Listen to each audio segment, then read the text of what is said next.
So if we have to, if we can just bring some goodness in all of this, if you're able to understand, humans are not mundane instruments, by the way, right? What AI does is take all of the average instances and thinks that's the complete portrayal of the human. Oh, my friend, I'm so sorry. That's not the case. What makes human human is the extraordinary moments.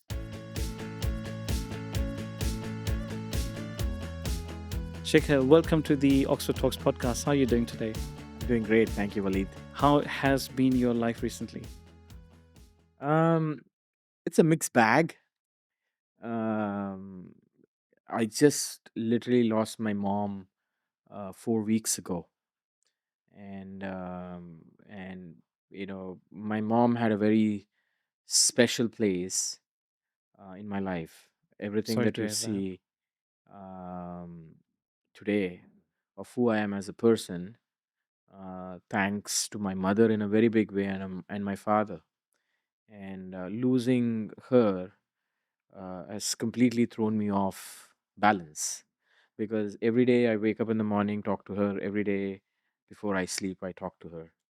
And so she's been that person who's not only created me but shaped all the virtues, all the values, and everything that I have done in my life. So losing her is losing a big, part of my soul, which is completely irreplaceable. And I don't think I can ever get out of it.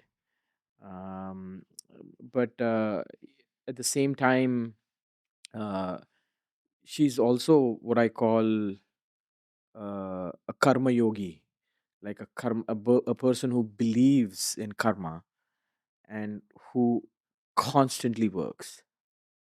So for her, work is worship, and for her, um, work is the only way you get the escape velocity to move out of the context sometimes you live in. And the context I grew up was a slum in India. So for me, it was all about work and getting out of the context of where I belonged. I want to tap into that. So you are CEO of a company called Orchestro AI. Are you building angelic intelligence, which we're going to jump into that. But I want to tap into the journey of, and this is something you mentioned on your profile quite strongly as well, that from slums to kind of like say 207 patents. Must be an incredible journey. Must be your mother would be a huge part of it as well. Yeah. So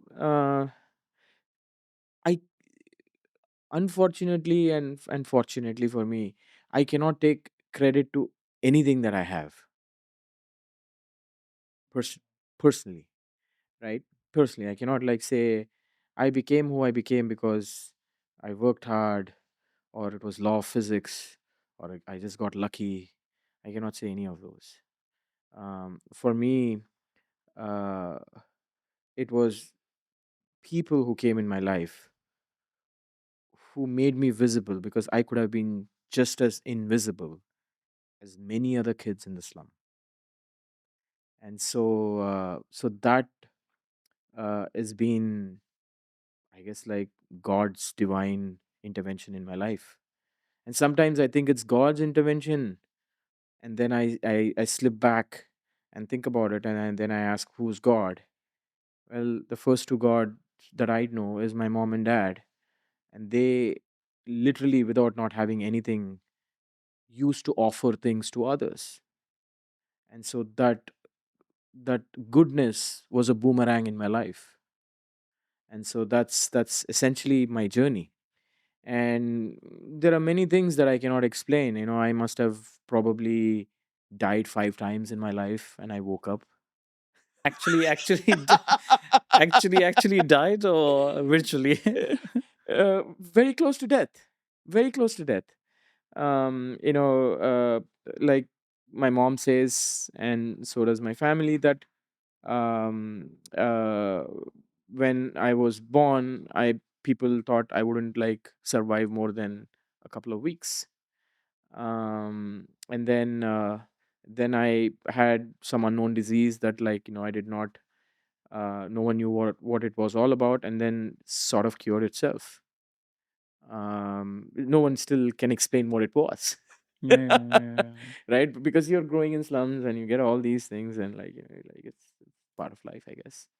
And I was hit, and I fell on a pavement, and you would still see a mark on my face.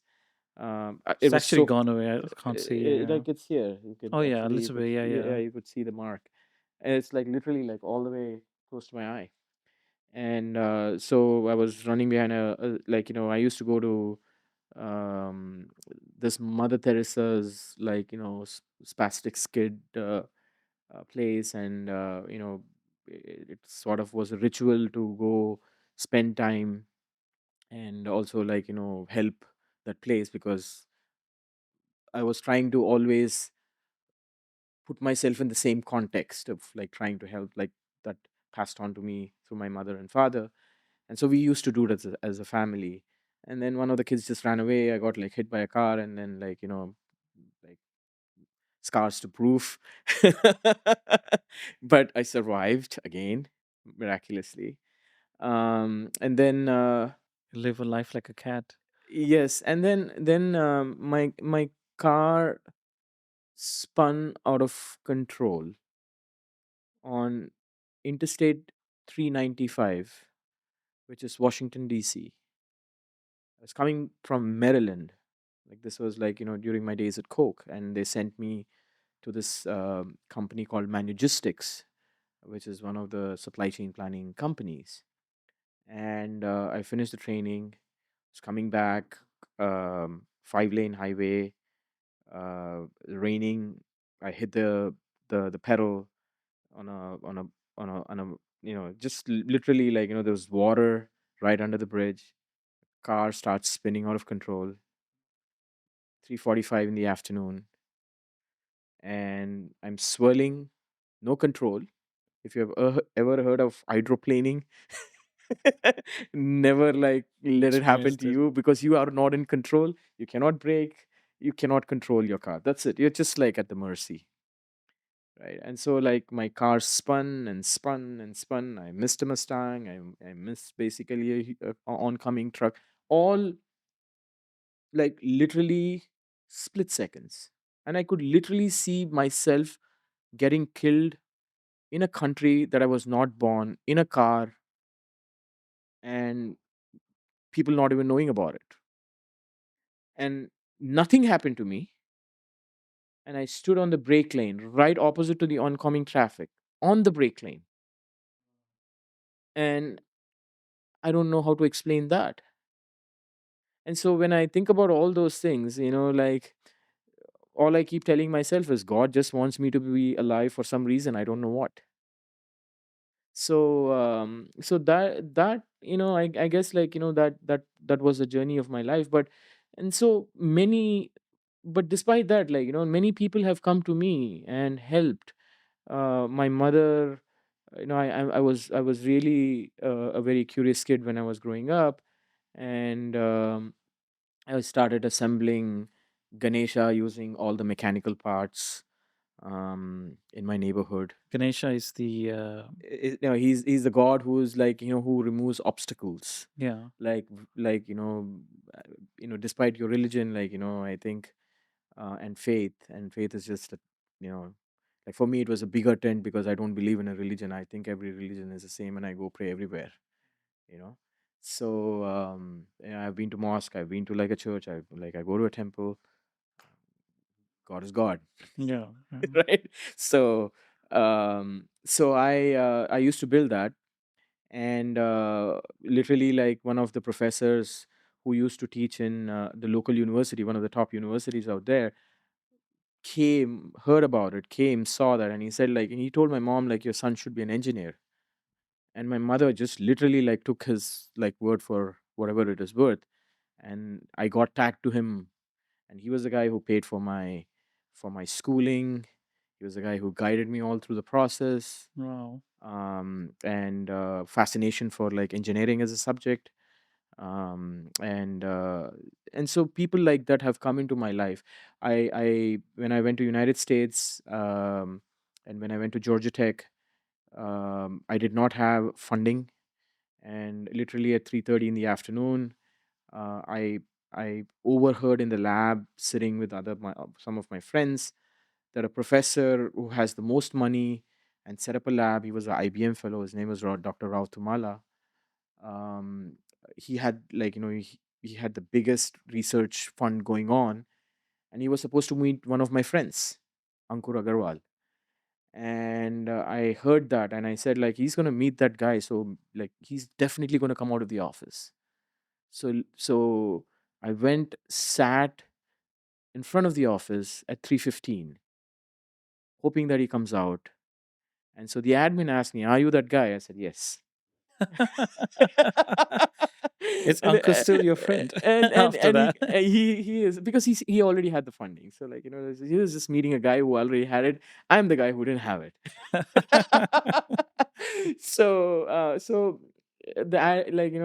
She Andy, Miss Angie comes out, and that's the admin. And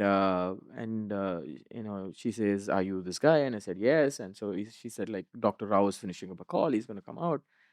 And I said, "Great." And then, then he walks out at 3:25, not at 3:30. And this guy didn't show up till 3:30, by the way. Like, good for me.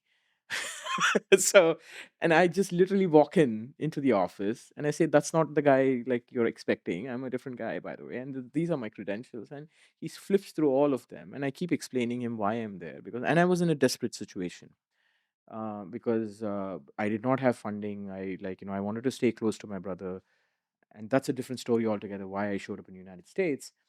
And he looked at it all, and he said, like, "I don't know if I can help you all by myself." I said, like, "But I'm in desperately need of help." He said, "If the guy upstairs can actually, like, give you half the money, then I can do the other half." I said, "Who's the guy upstairs? Is he God?" Did he actually point like this? He's just literally point, because this guy is literally upstairs. His name is Dr. Suresh Sitaram, and very nice man. And so I go. He asked me to go get him, and I go get him, and I'm explaining Dr. Suresh, like, the context of the conversation, what happened, and why I'm trying to meet him. And so Dr. Suresh is now flipping through my credentials, saying, like, what the heck I Same am. afternoon, It's yeah. like the same, like, literally all of this happening, and this is the last day, right, 30 minutes prior to when the tuition is due.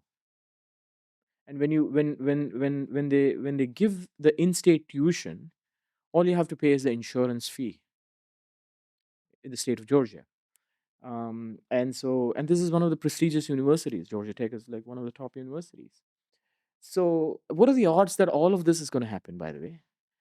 And what are the odds that these two guys are going to talk to each other? What are the odds that they had the money? What are the odds that they're going to ever like me?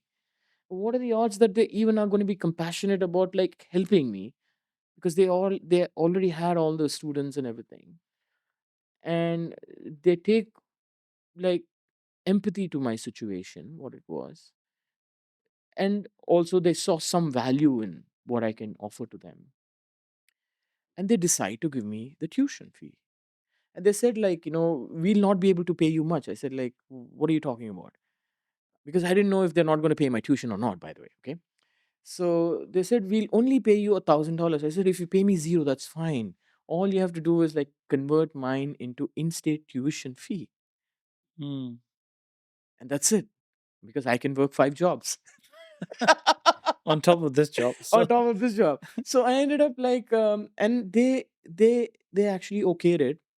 And then, like, they started talking. I said, like, "Listen, it's getting like 3:45, and the registrar office is going to close. So, like, when are you going to send the email?" Like, I'm this nervous kid, like, trying to figure out whether it's going to happen today or not, because I didn't have the money to pay. Otherwise, I would get kicked out. And Dr. Rao looked at me and said, "Before I, like, kick you out of this place, just get out. And Dr. Suresh is going to take care of it." So he's then we go up, and like, Dr. he's sick Suresh of the sends the. intensity that Yeah, you oh my bring, right? god, like, this is like, it's like a cliffhanger in my life, like, imagine, right? um that moment changed my life. That moment changed my life. That moment gave me the hope that intention matters, and there are so many amazing people in this world who see the non obvious. And Dr. Shamraj, the professor I talked about in India, saw the non obvious. Dr. Suresh and Dr. Rao saw the non obvious. In 2005, I met this amazing person, Dr. Richard Muther. He is one of the founding fathers of industrial engineering. And the reason I met him is I was writing a book along with Dr. Lee Hales, who's another great mentor of mine who helped me like become like the early formative stages of getting into professional world. And he introduced me to his mentor, which is Dr. Richard Muther. And Richard Muther is the founding father of industrial engineering, for crying out loud. He's the guy who actually went to the People's Republic of China, set up all of the industrial parks. His work is about like planning anything. That's his forte. You give him a subject area, you can plan anything, whether industrial facilities, factories, you name it. He has about 17 books, and so we were writing a book. And when we were writing this book, he looked at his book and he said, like, this book is garbage. Who actually like wrote this book? I said, hi, and Dr. Lee. He said, like, you guys are not purist because like you just bastardize the whole thing that you have. And I said, like, how do we fix it? He said, come to Kansas. So I'm like, what am I going to do in Kansas? I'm going to tell you like how to write it. I said, sure. So, and since 2005, every other week, and I used to live first at the time when I met him, I used to live in Charlotte, North Carolina. And then I ended up like moving to PepsiCo in New York. I visited him every other week for literally 9 years till the day he passed away. He was 92 at the age, he was 92 when I met him first time. He passed away at the age 101. And every other week, I would go sit with him and he would train me on what he knew. Best university of my life. 92 years old. His wife, Louise, was 88 years old. He did not have to teach me how to think, let alone spend Saturday and Sunday with me. So Louise would make the breakfast, the lunch, and the dinner for me. And they used to give his car to drive around so I don't have to spend money on rentals. But they did not want me to stay in their house because they are already old and they didn't want to be burdened even further. I used to fly, I used to have a hotel that I used to book, and half my money, whatever whatever I made, just went in going to Kansas City and coming back. S- So that nine much years, was the value of it. Yeah.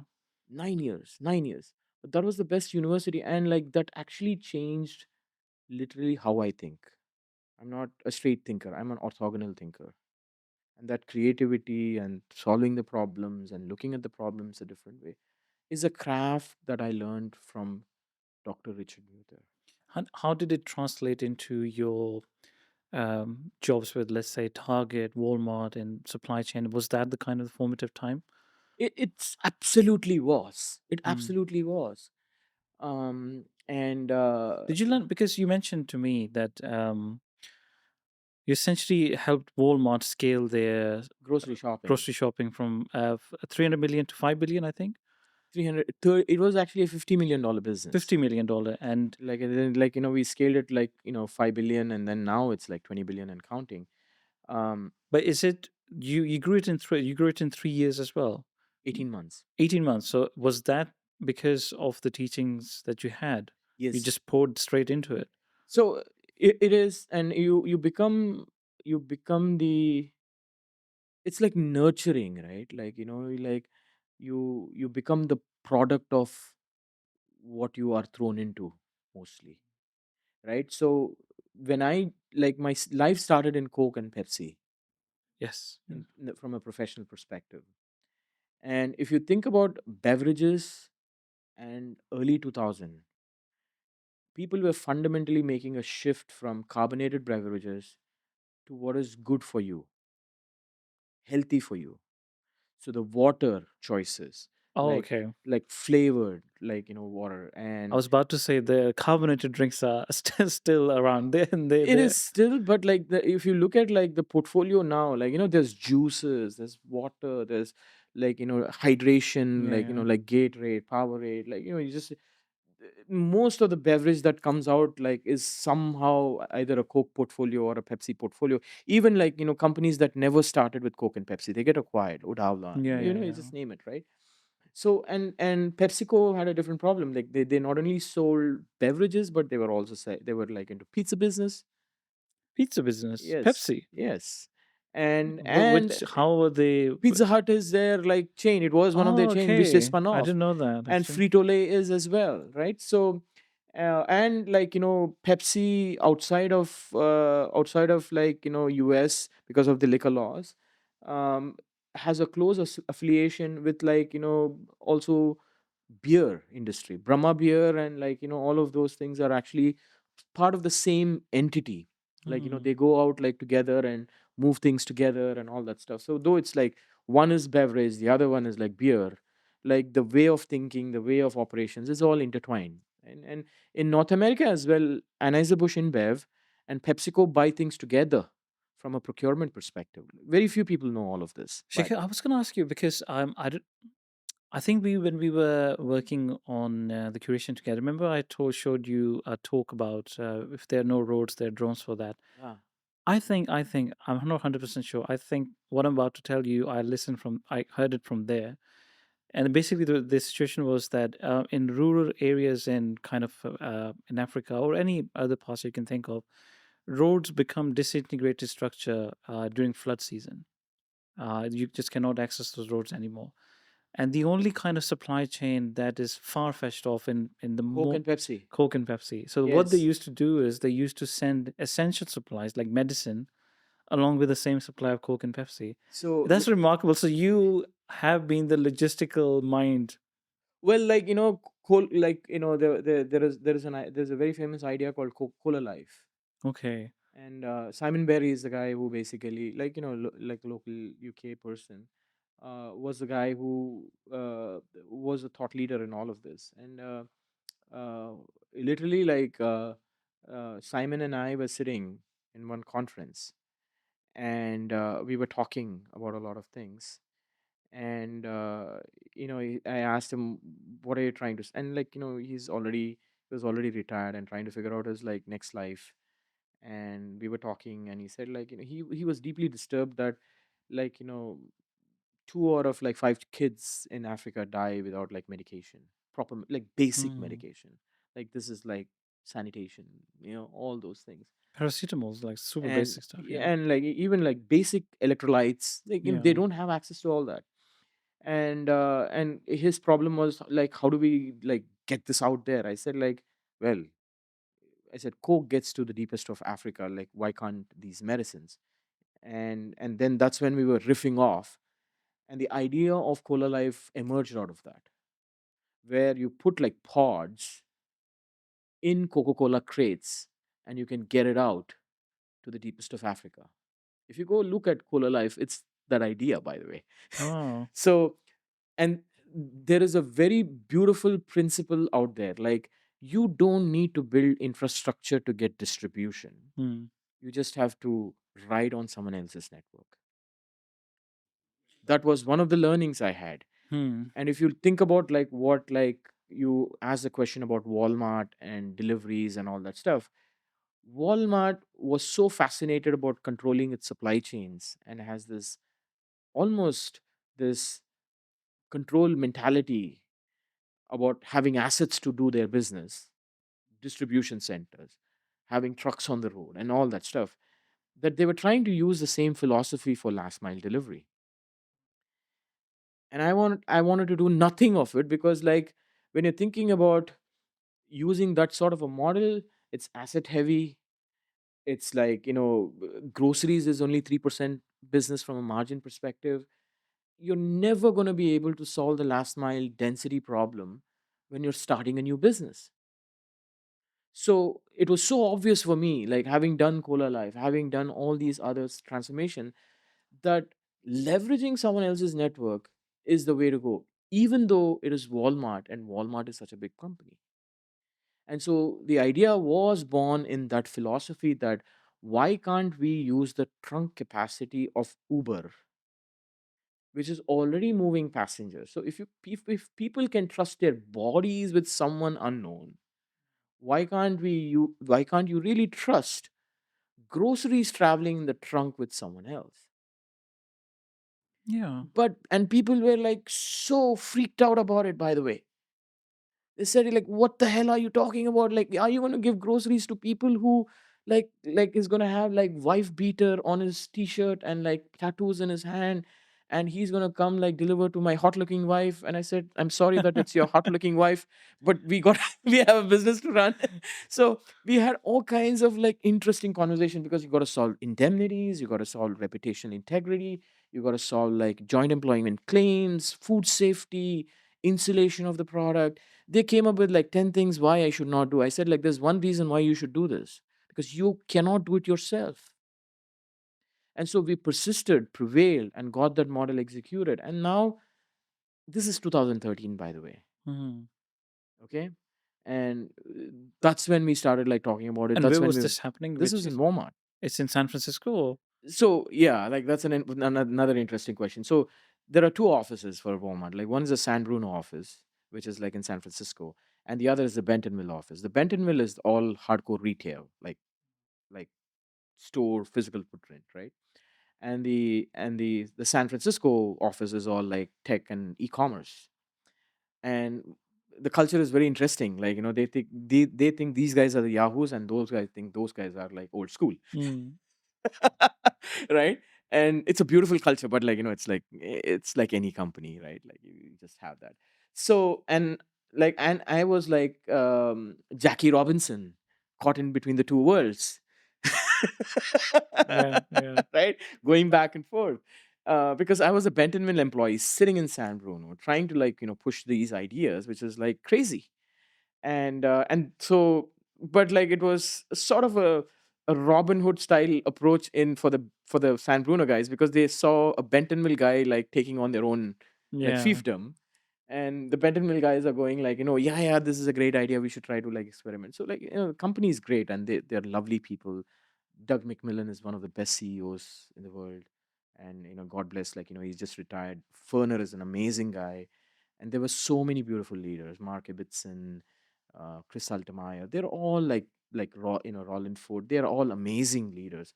So when the idea proved itself, they put all the weight behind it, and then they scaled it.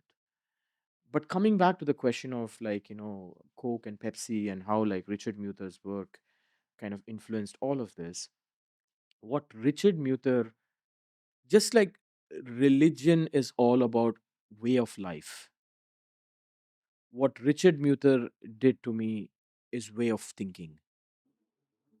How would you describe that way? The Tell way, me, tell me in a simple way, so I don't have to go and get an MBA in supply chain management. I want it to be that simple. so the simplest and the most easiest way to understand is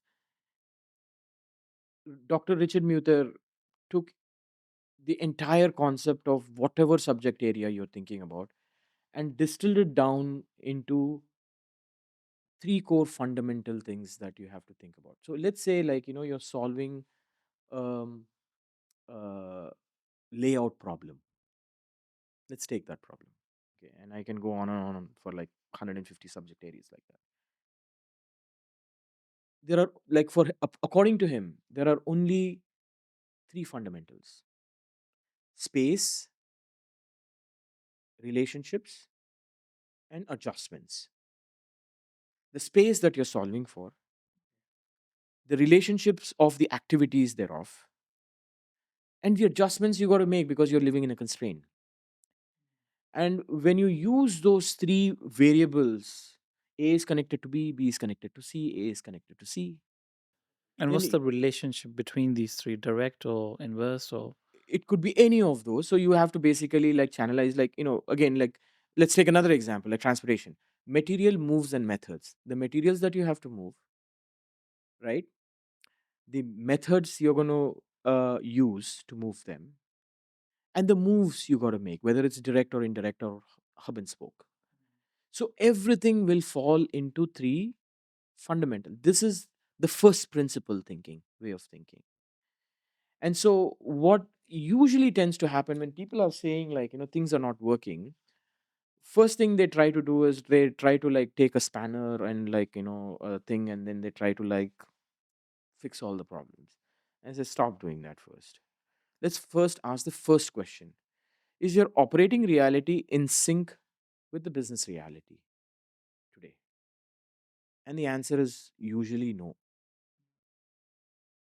And if the business reality is in sync with the customer reality, the answer is probably no.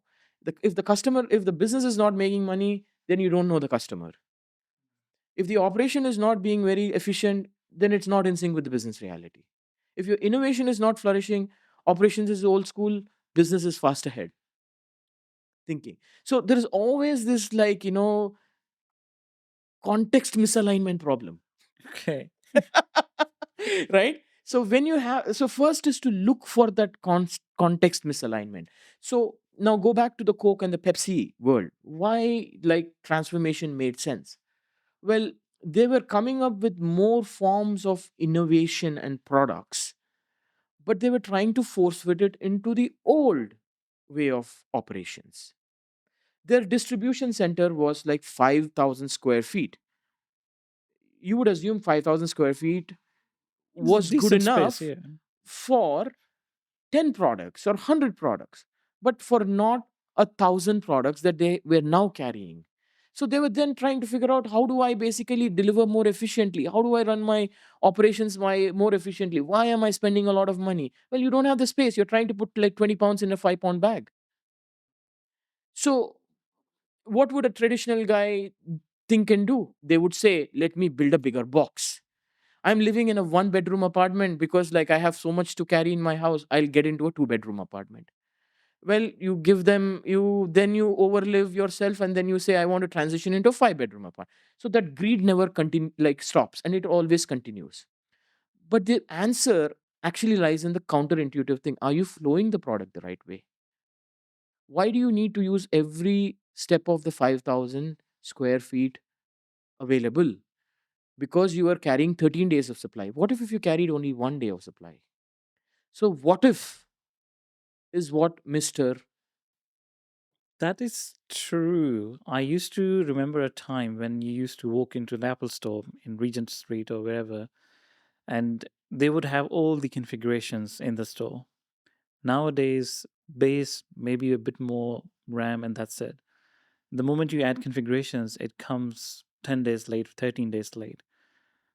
It Do you not think that making that's why I was asking you in the beginning that what's the direct relation and inverse relation? They must have definitely optimized the back end, but I'm suffering that I am not able to walk in and get out. I'm actually waiting 14 days now. With Apple, you mean? Apple, yeah, this is what's happening with them.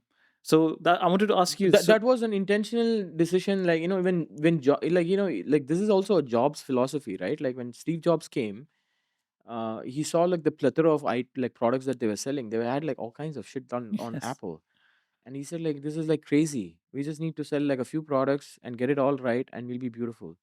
And like he forced the market to move in that direction. So sometimes simpler is better, but like, in the world of consumer, like, consumer choices were all changing, and people were like getting more conscious about obesity, and they wanted to put like, and like, the beautiful thing, I still cannot figure out like how this even became a business, like taking water and putting it in a bottle and selling the bottle and that's charging $2 for it, or five pounds for it, became the biggest business. And so now you're carrying, so, okay. obviously, like, consumers wanted it, right? That's why people are buying it.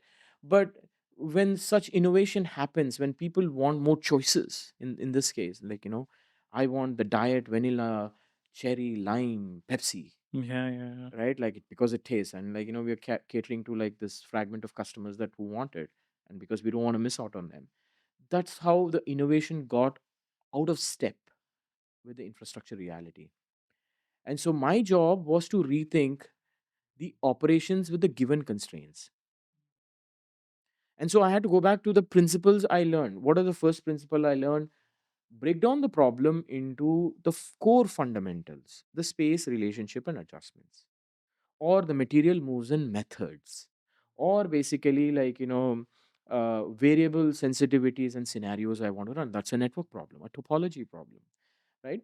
So you can pretty much go after anything, my friend. Information means, and basically like the transmission techniques. That's like communications for you, Yeah. right? So you can go and say, okay, like, this is, I'm solving a topology problem. In a topology, what are the three things that matter?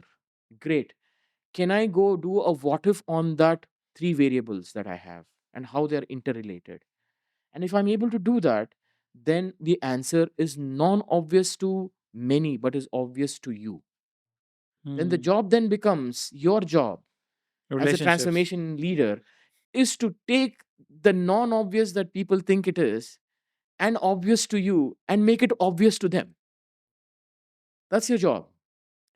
And so that comes down to, these are the three things I learned from Mr. Muther. This is what I learned from him.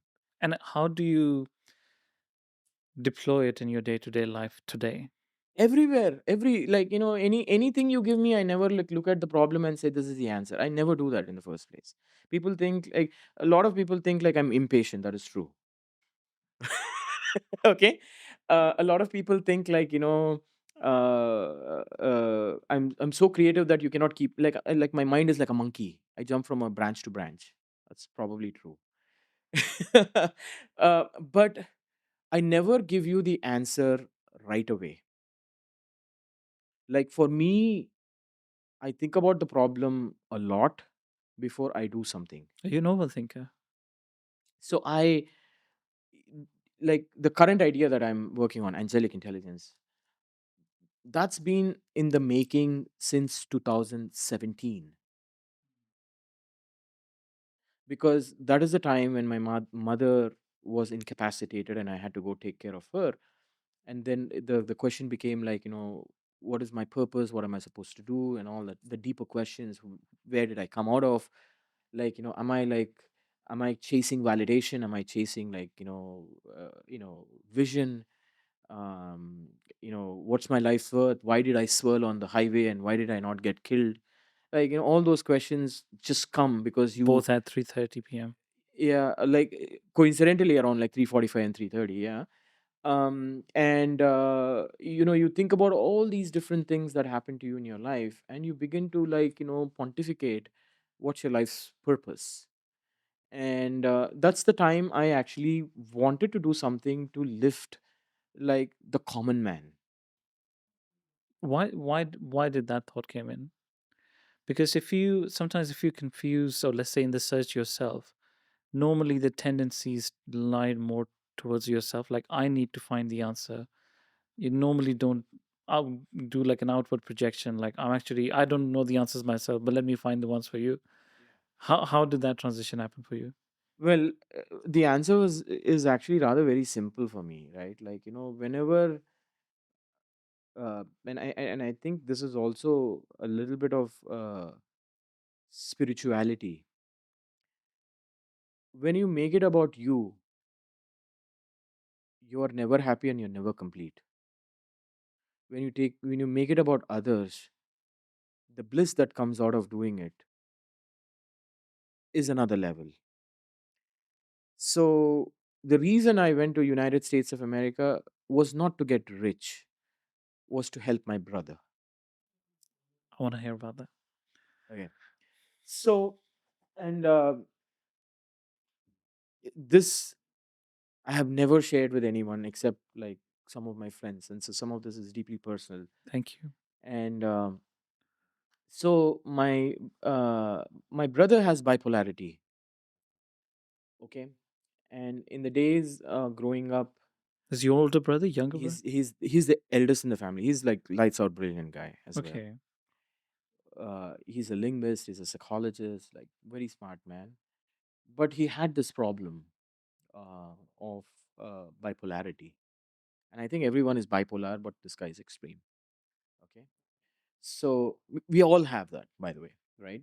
So um, and so he was my dad used to deliver telegrams, and he had a friend who went to school with him when he was a kid, who became a doctor, very famous man, and he went to Germany, and he basically told my dad he would help like my brother, and so they were planning. So my brother started learning languages. He became a linguist, so he knows like 7 languages, all by self-taught, by the way. And he was just about when he was about to go, uh, that uncle passed away, and so this guy went into deeper depression. So my mother somehow, my father, mother wanted him to get out of where we were living, and they found every mechanism to get him out. And finally, the stroke of luck happened to him, I guess, to get him out. Hmm.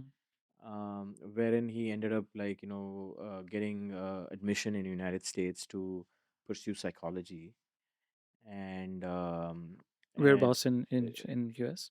it was in US in New Jersey. So New Jersey, basically New near, York. like, Okay. yeah, New Jersey. So Fairleigh Dickinson University, and he comes there, and then he starts going to school. Literally within a month and a half, he walks on a sleet of ice, breaks his left arm, 22 stitches, and freaked out. And we didn't have money to send him, so we took loans everywhere, and we were like way up in the debt Because in America, you have to pay for these for the things. tuition and everything. So Even for the medical, like you have to. This, yeah. yeah, he had like health insurance because he was Okay. part of university. But I think like his friends started brainwashing him, saying that he um, ended up basically like ruining all of our lives, because like he's put the family in debt. Now he cannot take care of himself, and the medical insurance will only cover up to some point. So like he never even removed the rod that was put in for the For the surgery he arm, yeah, had, yeah. for the harm he had. And so not until like 3-4 years after, right, and I'll tell you the entire story, like it's like super fascinating, right? At least for me it was like changed my life. And so this guy starts working odd jobs. Now he's working in a restaurant, he's working in a gas station. Like, in New Jersey, With the like it's full arm, service. Yeah, it's yeah. full service gas station, in the sense like you show up, you don't get out of your car. Like someone comes and fills up the gas, and you got to pay. Okay, it's pay pay Yeah, to the yeah, guy, yeah. right? So he found like ways to make money, because he was trying to collect money. That way we get out of the debts. And I was just finishing up my engineering at the time, and he thought like he's gonna like somehow destroy my life, my family's life, and everything. Like this is something, like, this guy is like hallucinating about all these things, and he begins to work. He stops going to school. Okay, and the first semester, I think somehow he barely got out of it. Like it was okay. The second semester, he didn't have money to pay, and he said, okay, I now have to figure out odd jobs to work. And then someone basically introduced him to someone else, and that guy said he's gonna do a H1. And 2000 was a year when there was a dot-com bust. And so he goes to Detroit to meet a guy.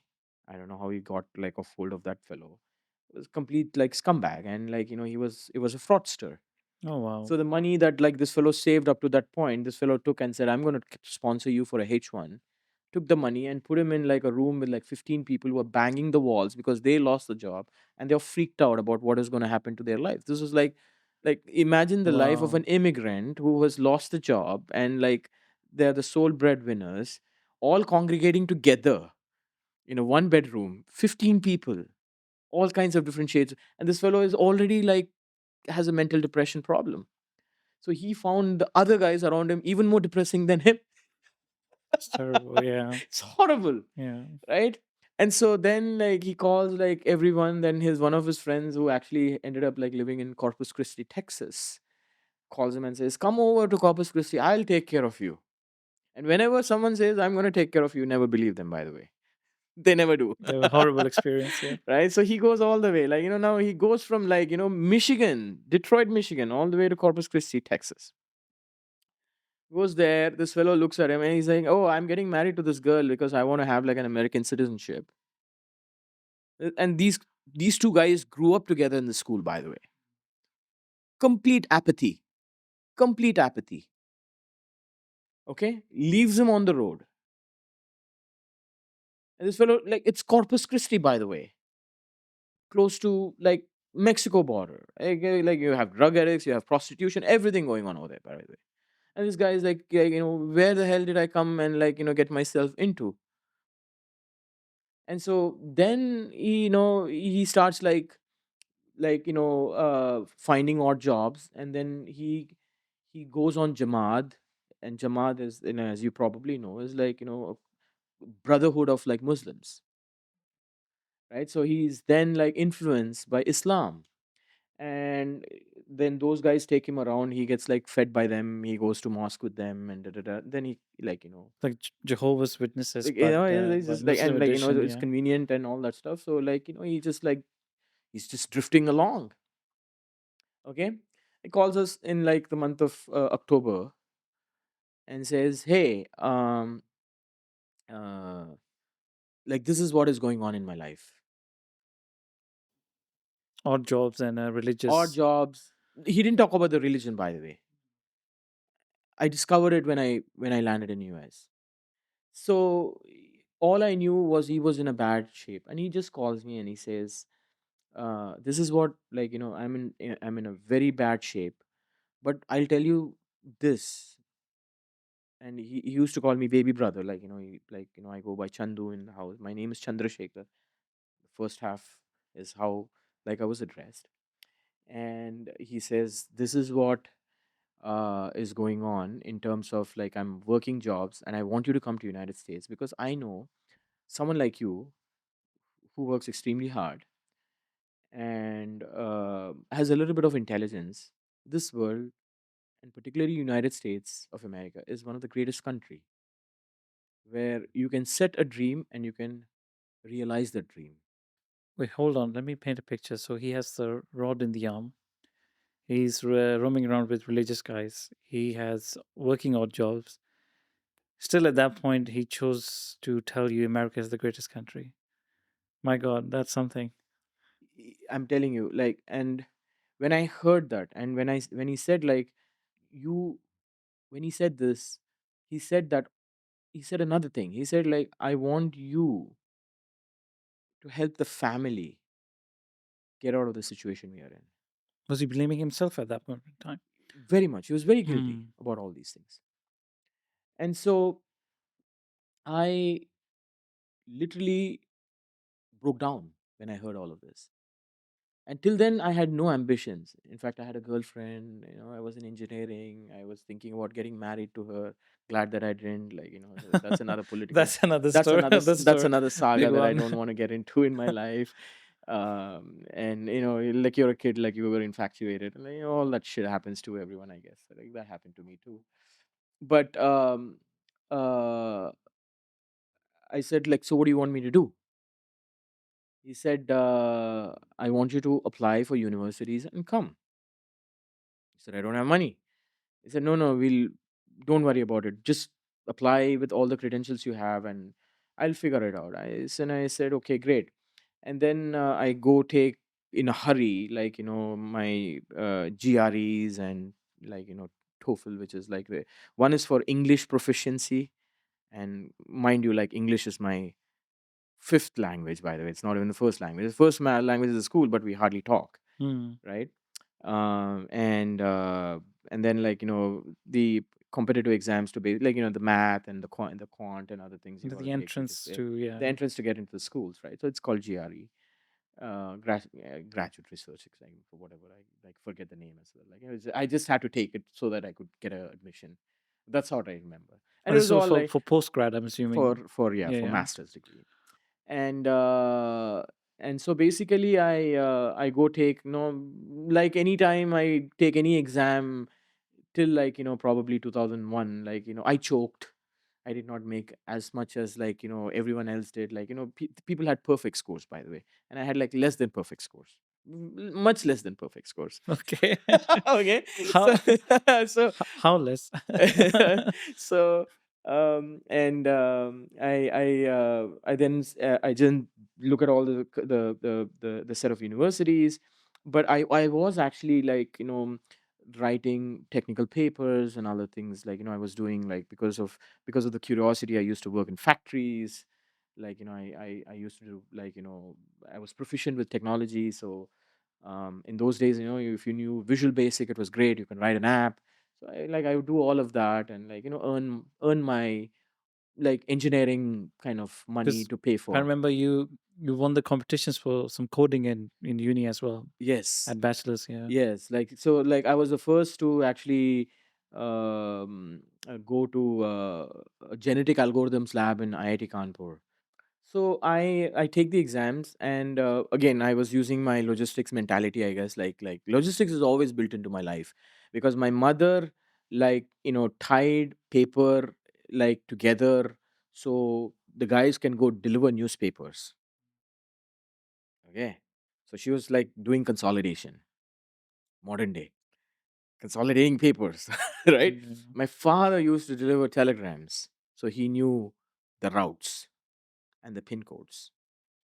So when I sent my application, I found one of my friends who was like, her sister was in, like, Purdue University, and I aggregated all my applications for all the universities I had to send, because I if I individually sent the parcel to every place, every university, it was going to cost like arm and leg. Instead, I send it. This girl's name is Amrita Wadhwa, very nice kid. The sister's name. She was in Purdue, and I sent it to her, and I said, "Hey, like, these are all the applications. Can you redistribute, take it out and redistribute it to everyone in From there, yeah. from there?" And she was very gracious to do it. And so I ended up, like, like, applying to Purdue, like, Another MIT. person in life who helped you Many people like this, right? And and I ended up getting in Georgia Tech. I ended up getting in MIT. I got it in Stanford. I did not get in Purdue. I got it in Urbana Champaign. These were all the universities I got admitted. Like, I did not know who would give me the admission, because it was so late in the game. And I got admissions from all those universities without, like, the assistantship, because it was so late in the game, right? So then fast forward, like, I how did your brother help you at that point in time with tuition, I guess? so the way my brother helped is, he, for me to one of the things that I learned is presentation is very important in life. So I wanted to present all my work in the most elegant way possible. So all my certificates, all the research work, I bound them really well. I made it like a nice application. I like, it was all done, like, you know, in a way that when someone flips through it, they would get to know who you are, right? So even to put that material together needs money, right? So you got to have a folder for every certificate, like, type and, like, mark it up. Like, I'm an artist, right? Like, so, like, I love, like, The OCD kicks in big time then. yeah, and, like, I enjoy doing that, because, like, half the battle is won if you're able to present your story well. So I took the time to do it, and like, we didn't have the money and resources to do it, so he helped me do that. And my project as well, like in the university, like, it was kind of very ambitious. I actually built a miniature version of a computer control machine, like, CNC machine. And my idea was like, people see big machines but they don't understand the inner working. So if I can make a For wood transparent or for steel, or what was it for? huh The CNC machine? CNC machine for everything, like, you can, like, you can mill, you can basically, like, you could extrude, you could do everything with it, like, like. So but what I was very interested in doing, I wanted people to not understand the theoretical of the machine, but I want them to see the practical miniature version of the machine. That way they know how things work. Hmm. So it was like, and then like an interface for them to play around with, so it can perform different activities. So it was kind of an educational kind of a thing for every engineer who comes out, that now can appreciate what a CNC machine is all about. Because all you see, in those days, a CNC machine takes up half the room. How the heck does it work? No one knows. Yeah, nowadays you can fit them on a desktop, but yeah, I see what your point Right. is. Yeah, yeah. So I wanted to create, and literally the size of, Well, like that's it, for listeners, this is just like a square. small Yeah, yeah, square, yeah. right? So now, so I go to United States now. Okay, this So is this has is your after. brother helped you already with tuition? Because I'm assuming that No, needs he did to. not help me with the tuition. Okay, how did that come happen then? So what happened is, basically, like I said, like, okay, I have to go, so to United States. He said, I have saved up to like $6,000 for you if you wanted to come. That's $260,000. Oh, 60 no, no $6,000 is how much times 88? Yeah, so $6,000. $206,000. Yeah. And was that enough at that point in time for? Oh, what? So I'll let you finish. $6,600 was my one semester fee Okay, at Georgia Tech, right? And the reason why I ended up choosing Georgia Tech versus other universities is my second brother is a smart ass. okay. Okay. And so he um, ended up applying for Ashok, my eldest brother, um, in University of Alabama, as though he never like entered into United States, like as a fresh application. And he got his application from the university, like, he got his I-20. And I'm sitting in the airport, okay, uh, in Houston, because this guy was living in Livingston, Texas. And I was waiting for him for an hour. And from afar, a guy, like my brother is like 6 feet, like two, and like long hair, curly hair, and very handsome guy, but like now looks very different. And he's walking towards, like, some guy is walking towards. He looks like very much like my brother. And he's walking, and he's coming so fast, and then he stops in front of me, and then he calls my name out. And the guy behind him calls him Masood. Oh, okay. And I know him as a Shok. And I was literally shocked for a second, like, who's Masood and who's this fellow? And like, and I'm like, like, why is he calling you that? He said, like, don't worry about all that, I will explain all of this, let's go in the car. That's a Okay. ton of events. So I'm like, holy cow, what is this going on now? And then like like I go sit in the car. I like remember, like, everything is etched in my memory, like there's nothing which is not. And so I get into the car, and Livingston, like, Houston, Texas to Livingston, Texas is about like an hour and a half, like, drive, like 60 miles. And so this guy brings biryani In the car. in the car. And that's why he was late. He was like, the restaurant didn't open yet, and he was waiting for the restaurant to open, so he could pick up Oh, the that's so food, and cute. then, Right? yeah, and then I could eat in the car and all that stuff. And then, like, we start talking, and we start eating, and and like, I'm like, and then I was like already jet lagged and tired. Then he takes me into like a motel, like, he was living in a Motel 6 in a single room in the corner, and he would call every day. And those days, like, you would have pay phone, so you would like take a calling card and like scratch the number, then call people, I and think then this like is it would. beyond my time, actually. I don't It's remember exactly those. beyond Yeah. all of that. So and then like we end up calling my mom, like, and he said like, this is where I used to live, and I said, this is where you used to live. Yeah, this is where I used to live, and blah blah blah. And then like then we go out. He takes me to the gas station where he was working, and he's just like literally sweeping the floor. He's cleaning the bathrooms, and he's basically behind the counter, like Like a taking full kind of a job. all of that and like paying. And I'm like, I'm looking at him, and I'm like, what's going on? So Brother, you have explanations. Come exactly, on. better have some, right? And then I told the owner of the store, Mr. Jivani, very nice man, a Pakistani, and that I would like to take my brother, and he has an admission. I need to go, and I need his permission to do that. And he said, I think you should take your brother and go if he has an admission. And then he gave me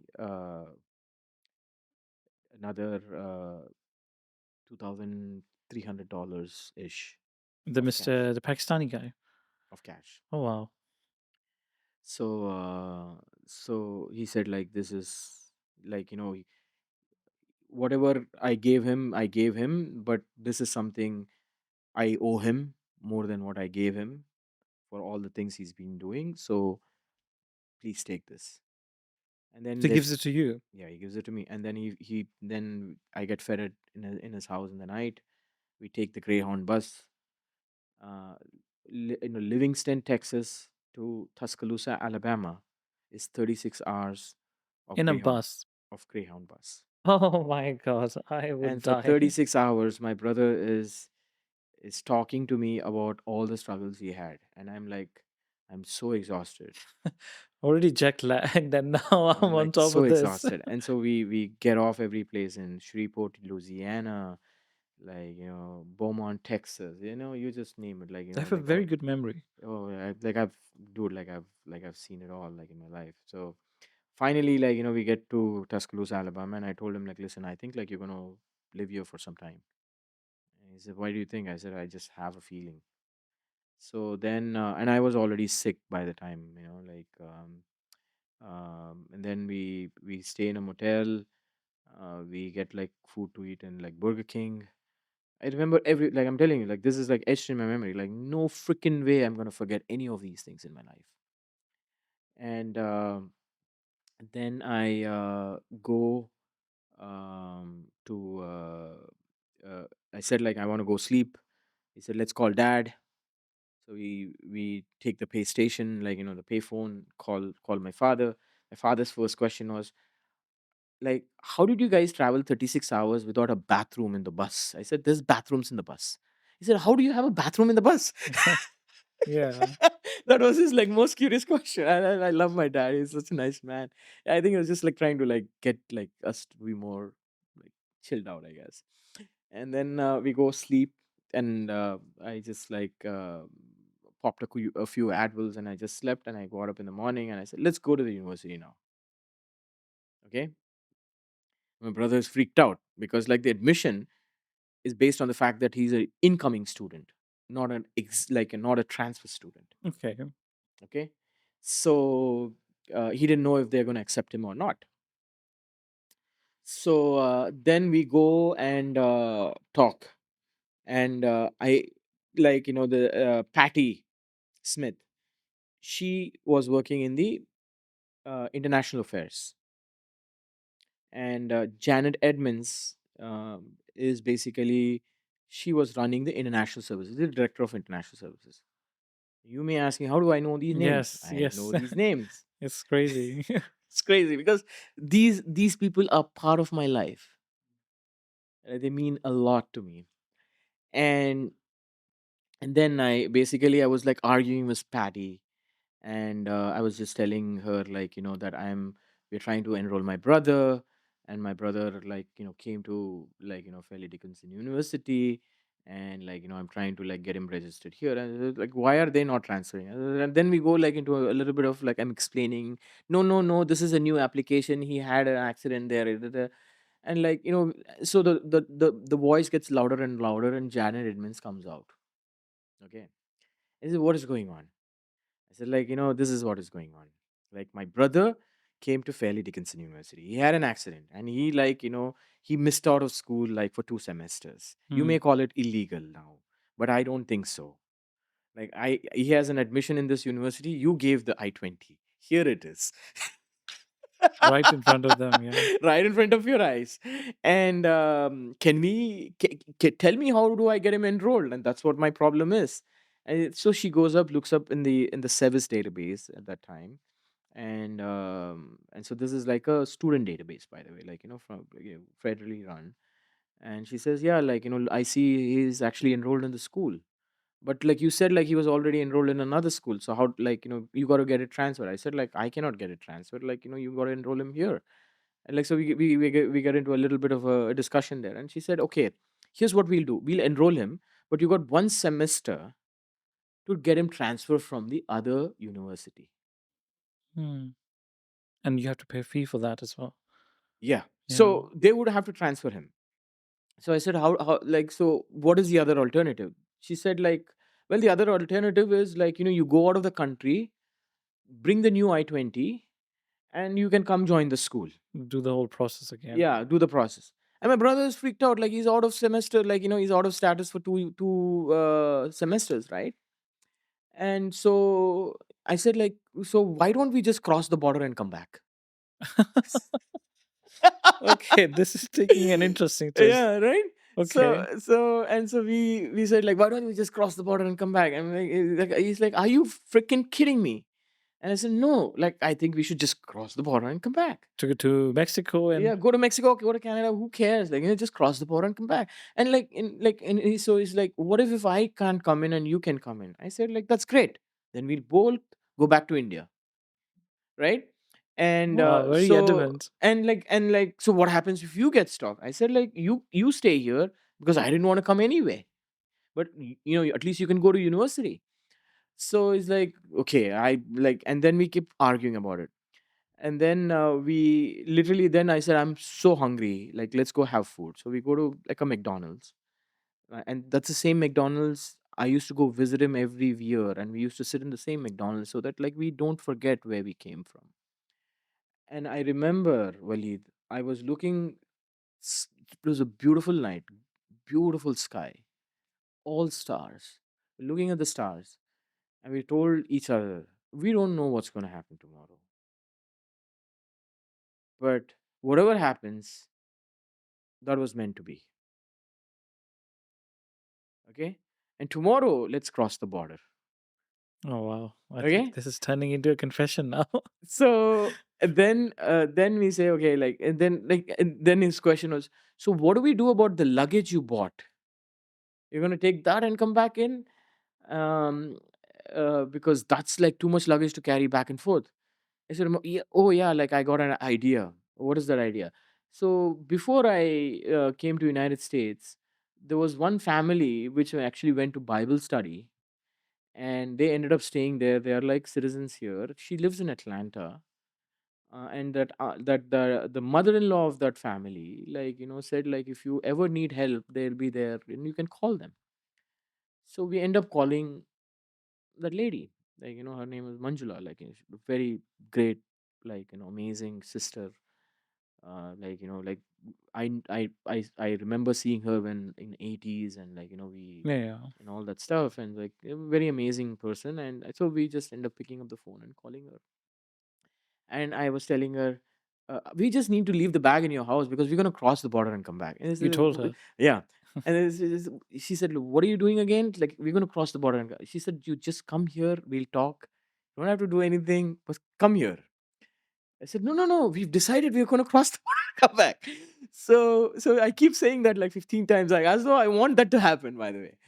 And then, like, we take the bus to Atlanta from Tuscaloosa, about 4.5 hour drive. And I go, and then the her husband, he comes, picks us up, drives us to the house, and I explain the situation. This is what was going on.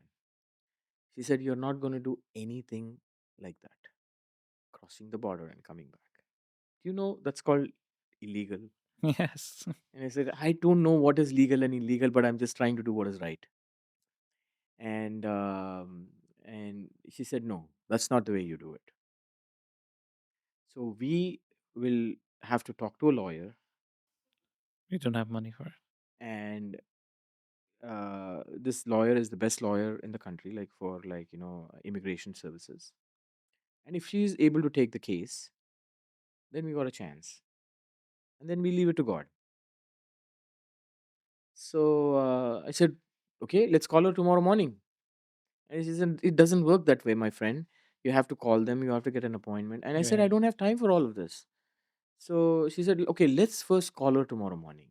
So we said, okay, we call her. Her name is Margaret Wong, like the lawyer. So, Love the yellow book that you have in your head. It's coming out. It's coming out series by series, yes, chronologically. yes. So it's like Margaret Wong, an associate. So like she's Ohio based, and so we call her because they used to live in Ohio prior to moving to Atlanta. And so I call her and explain the story of what happened. And my brother broke the arm, and basically, he's got a new admission and all that stuff. And then she says, then we say, I ask her, my brother's like a chicken. He wouldn't talk to the lawyer, and then he's like, you talk, you talk, you talk. Yeah, yeah, yeah. So I'm like, I'm talking, and like I'm explaining the situation, and I'm like, I'm half familiar, I'm half unfamiliar, but I know like what the person in the Alabama University mentioned to me, right? So, and I explain her all the situation, and she says, like, if I think this is a very complicated case, and obviously every lawyer has to say that, by the way, but To make more. for me, it was a very complicated case, and uh, I don't know the outcome. I said, like, what are the chances? She said 5%. So I said, I'll take the 5%, and and uh, and then I asked her, do you think it's absolutely 5% or it can be more than 5? It can be like anything, but like I'll only give it like a 5%. She Yeah, said yeah. 95% there's no chance, 5% there's a chance. Then she says, like, you got to pay um $4,400 lawyer fee. I said, I can pay you $4,000. But that's okay. You didn't even And have that. and so, but I said, like, what is that but? But I can only start paying you $1,000 every month for the next 4 months, starting next month. And she said, oh, no, no, no, Doesn't you have work. to pay upfront. No, I said, like, I cannot because I'm a student. I can pay you $1,000 every month for the next 4 months, and I cannot pay you $4,400. So, and why wouldn't you not pay for? Because it's not a number I like. I like only $4,000. Is that literally what you said to? Exactly what I said. They're doing the analysis of how the fee structure I needs didn't to even be, know like was 4,000 right or and the guy 2,000 the comes in. right He's like, number, I just don't or like like it. 400 is just the discount I wanted, or like I could have asked for more. I don't even know what the heck it was, but I said like I'll pay you $4,000, but I cannot pay you now. I'll pay like $1,000 every month. And then she laughed and she said, okay, I'll take up your case. And then I said, okay, now you go back to Livingston, Texas, get all the stuff that you have, and take the money that you've saved for me and go pay for your tuition to get reinstated in the school. Hmm. Then let me go figure out my stuff. And I didn't That's a know, very smart move, actually.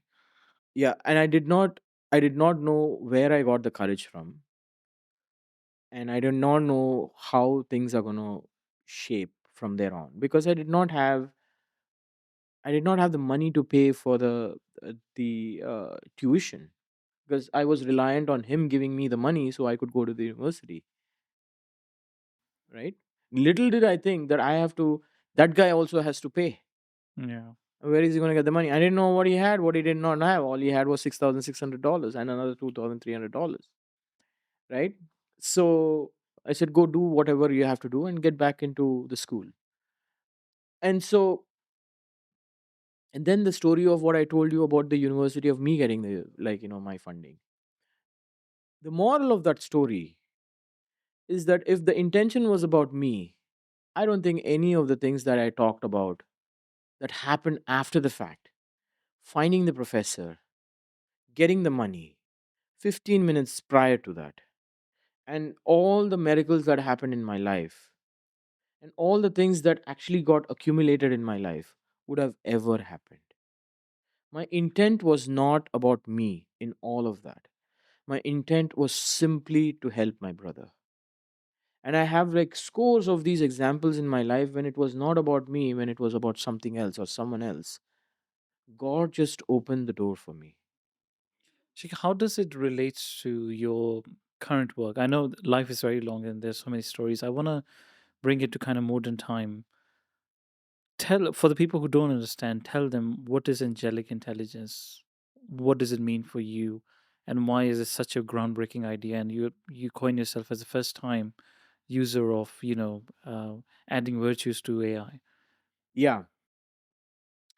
So, angelic intelligence is a very simple but a very important and a profound thought. Angelic intelligence is nothing more than technology trying to mimic what good humans do. As simple as that. In my life, probably there were 30 people who showed up in my life, like Ron Hammond, who gave me the job 2 weeks prior from before my visa ended. My professor, who gave me the funding so I could go to Georgia Tech, or the guy who saw me making mechanical Ganeshas, who said like, I will give you scholarship in my life, or Janet Edmonds, who let my brother stay in the university, or like, people who actually helped my brother while he was going through problems.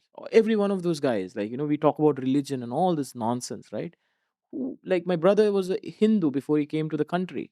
A Muslim guy helped him. Where was religion? They just helped him. Mm, Humanity seeks humans, and it doesn't think about religion, color, all of that, because people see the things that you don't see and they want to do something that you are deserving of. And angelic intelligence captures the very essence of that goodness. The reason why it is profound and why, like, this is super important is people give, like, all these lame duck experiences and kind of excuses, saying when calculator came out, like, people like cried like, hey, and this thing, and like, listen, like, we got more productive when, like, we moved from horse carriages to like cars, we got more productive. Da-da-da-da-da-da. In all of that, we did not give up the agency of who we were. yes. We did not give up the agency. Whether we wanted to use that freaking calculator at like 2 o'clock in the night or not, it was our choice. Whether we want to drive the car or not, that was our choice. Agency was always retained by the humans. In the world of AI, agency is being actually outsourced. Outsourced. We are not even thinking. Like, the channel tells me what is a good movie, I blindly follow. I want to get into an autonomous car. I don't have to use my hands and legs and anything. Oh, great. What if you had to really use it? You don't know how to. I want to stretch this idea and share a thought with you. I think I might have told you about this as well. It's I think Google's head of engineering, Ray Kurzweil, he wrote a book about the singularity, the 2030. Well, I think it's probably true. And I think there's another. I forgot the name of the author so terribly. It's called the last human, our last invention, the AI, artificial intelligence. It's off this idea, and it's kind of like a sci. You can call it sci-fi. There's a bit of a culture around it, as is the idea of kind of a transhumanism, that human bodies did evolve over millions of years because it needed to for the our human body, us standing up upright, is a great example of history behind, like, why don't have a tail, why don't we have fins, all of that kind of a structure. And this thing that our natural kind of progression is to mingle with technology. We are already kind of a cyborgs with, you cannot operate in London today without a mobile phone. You won't be able to get a bike, like a Lime bike. You won't be able to get into tube. Even if you can, it is difficult. Um, it is the natural progression of humans to kind of escape the planet they were born on. Maybe it's projected, but our bodies are not designed to take that 900-year light year journey. If your body's made up of titanium, maybe, and our intelligence is our core source. So if you really want to be a kind of a starfaring civilization, the biological body needs to be evolved into something else. And AI is just the kind of a computer piece, the brain CPU piece of it, that's going to help us make it happen. Because from underneath here, none of it really matters. It's literally the brain that's the most important thing. What would you say to that? That we are heading into that, and technologically it feels like, yes, we are. I don't go out most of the time outside of my house. I don't do workout, let's say, without my watch on. I'm a cyborg. Most people are.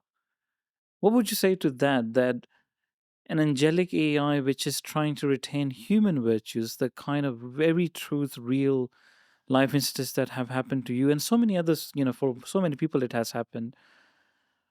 Isn't it just like kind of a bit of a losing battle? I don't think it is a losing battle. Uh, you know, the society with hollowness and without soul is a danger. Hmm. So I think we can cognitively get creative. Like, I think machines are like, cognitively helping you, like, I guess. But heart and soul is more important than mind. And so a lot of things, when you go into ice cream store, do you really think about, like, is it good for my health, It or do I just just like want to freaking eat it because your heart says so? it goddamn tastes good. Yes, because in that case, what you're trying to do is you are basically trying to use your mind to rationalize the decision which was already made by your heart. I want to get technical. I want to say again, decisions are all made by the brain. It's only rationalizing it. It's trying to rationalize what you already chose. You already want to do it. Like, the mind never said, like, go, like, I have the ice cream, because if the mind is so logical, it would have said, hey, like, it's not good for you because you are diabetic. The sugars are going to spike. It's not like you haven't exercised today. It will come up with like 150, like, all the different reasons, if then else statements, say, like, don't please screw your body. Isn't that related to us being hunter gatherers and never having enough food? This is the first 150 years or so. There's a lot of food around, and not as it's not saying the world hunger is gone, but there's a lot of high density food which is readily available that people can take. And but that hunter gatherer mentality that I might not get my next meal, let's just chug it all at once, that is there, and kind of a modern marketing is exploiting that. You actually don't need ice cream, but we can make money out of it. And I'm trying to rationalize, and again, it's not to kind of a, I love what you're doing, not to discourage it at all, but to kind of give it a parallel thought at the same time that I'm a human. I would love to retain who I am, same as you. And, our stories make up who we are, and we love that. But you're very right. Have you seen the movie? I want to play the kind of a devil's advocate, but it's the same kind of person who, have you seen Brad Pitt's movie World War Z? No, I didn't. It's just kind of like about zombie stories, and I'll cut it very short. I don't want to spoil it for you, but there's like a council of people who are sitting together, and everyone kind of agrees to we should put up the wall or whatever. I can't even remember. But there's one guy who said, "Oh, we shouldn't do it," and they're like, We're gonna die." He's like, "It's okay, we shouldn't do it." And afterwards, he asked me like, "Why you said that?" He's like, "My job is totally to go against the masses." because when people, we are all human, we can be convinced to go a certain way. But if I don't do my job, then this idea of, and you can relate that idea to literature, to kind of philosophy as well. And I follow this Thomas Kuhn's structure of scientific revolutions, this idea of kind of like paradigm shifters and people who operate on kind of the verges of social science, not social science, but what's normal in science. They eventually kind of do those experiments. I mean, that was very much for like a scientific method and not a great bedtime reading book at all, actually. But I really, love that idea that those random people with random results, which seem very controversial, eventually you live in their world one day. And very scientifically explained it how that can happen. I would want to be that guy. I want to ask you, so with those guys, so you, in literature, I think because we live a very multifaceted lives, where politics influences us, religion influences our food choices. Like there's so many things that we do what makes it as a human. Maybe we call it consciousness, or this is who I am. As a human, you define it. It becomes quite difficult. But when you attach to that thought, okay, you want to be that paradigm shifter. Are we in that kind of like a kind of a ecosystem where this reward would be even placed with for you? Or are we in an ecosystem where the speed and the fee and all of the other things, people who are working on space, being a spacefaring civilization or whatever, they're just going to outnumber you and this is going to be a lost thing in history? That's what I'm trying to get at. Yeah. See, if we start doing things because we want to be successful, or we want to make money, or we basically simply want to follow uh, the norm, though you know in your heart it's not, then I don't think I don't think you're a human. I simply think, like, I was watching this like amazing beautiful video for some time.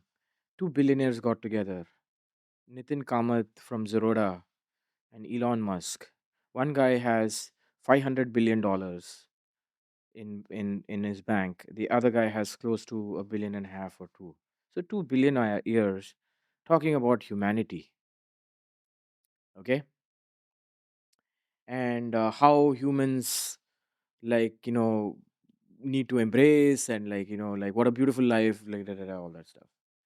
Okay, literally 6 weeks ago, I went to the same place I lived in, and I shot a video to remind myself where I came from. And there was so much poverty. Same. There's so many kids. I became visible in someone's eye, and then I was able to escape out of the context. Mm. There are so many people living in the same context even today. These two guys, instead of freaking talking about humanity and what, like, human kindness needs to be, you could have simply taken the $500 billion this fellow has and the $1 billion that other guy has, which is equal to like 24 trillion rupees in Indian money, and could have done something in their lives. Now, that is humanity. Yes. That is advancing humanity. Giving people education when they cannot afford is humanity. When my mother died,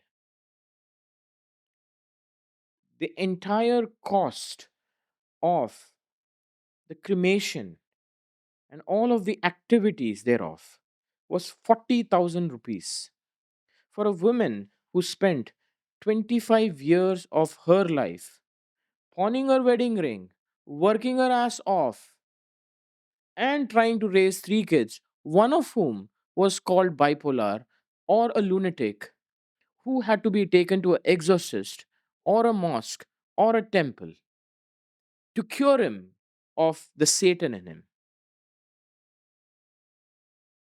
So that number of 40,000 rupees is $500. Mm. You know how many people die in India without a proper funeral? Where is the freaking humanity there? Today, a patient is no more than a number. And I'll tell you a real story, my friend. I was delivering groceries because I told you about the grocery story about Walmart. So I used to sit on the routes in a Walmart truck, go make deliveries to this lady called Margaret in Denver, suburbs of Denver. She was an elderly lady. She could not walk, 78 years old. And every time I used to deliver, she used to order on a Monday. And we used to deliver the food. She used to ask me to come into the house. So I became friends with her. And every day, on that day when I used to deliver, on a Tuesday, she would tell me, I'm going to the doctor's place. And I used to wonder why, like every Tuesday, she's going to the doctor's place. And then one fine day after 6 weeks, she passed away. So I go to deliver groceries, knock the door. The daughter opens the door and she says, my mother passed away. And then she told me the story of her mother.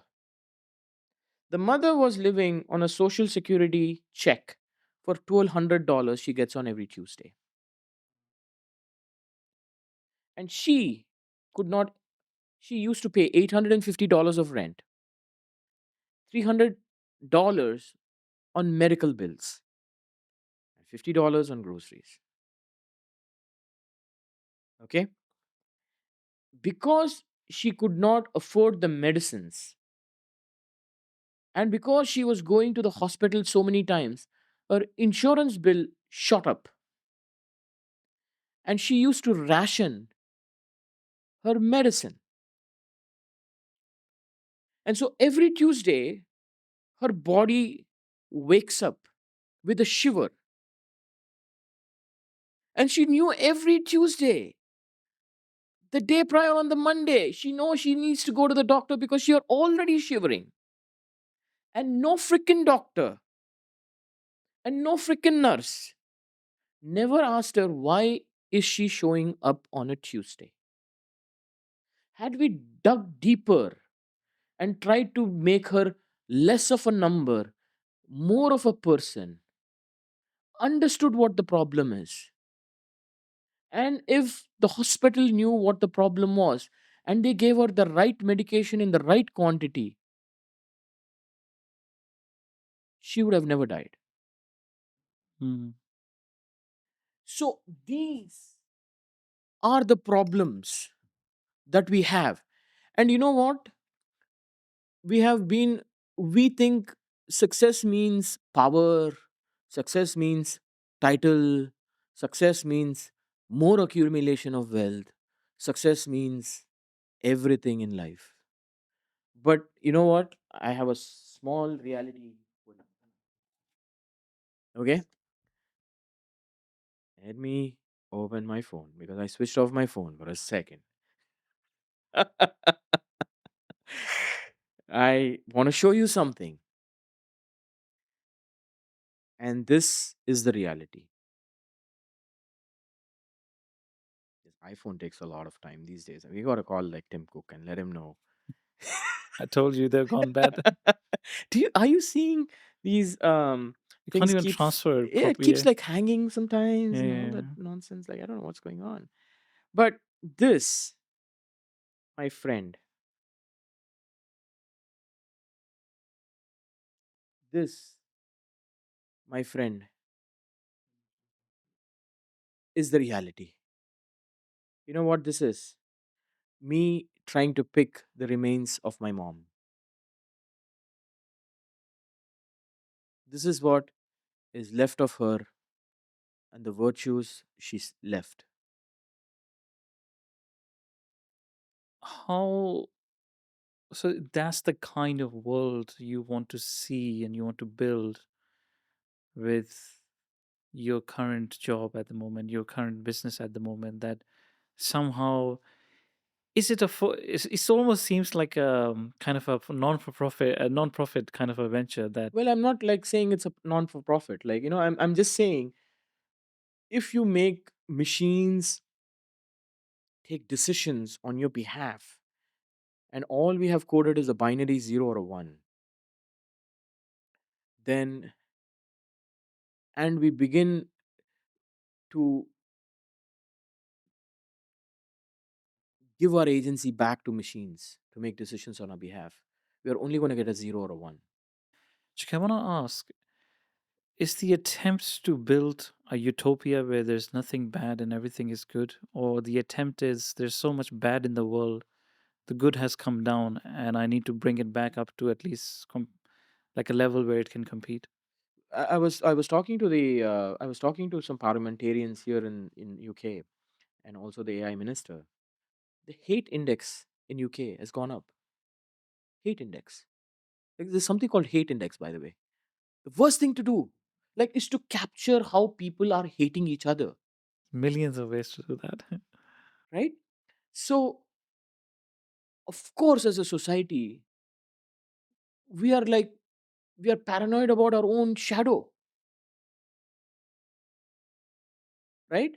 So, my attempt is not to teach you morality, because morality to you is different than morality to me is different to, like, everything else. What I'm just saying that we got to do is to be able to include virtues in your decision. Yeah. And I want to understand how human is your decision in the first place. you know and so it's a configurable system. All the virtues, there are 27 virtues that makes us human, whether it's compassion, love, justice, temperance, all these things, right? What you should be able to do is like set your own compass. This is my compass, this is what I believe in, Hmm. right?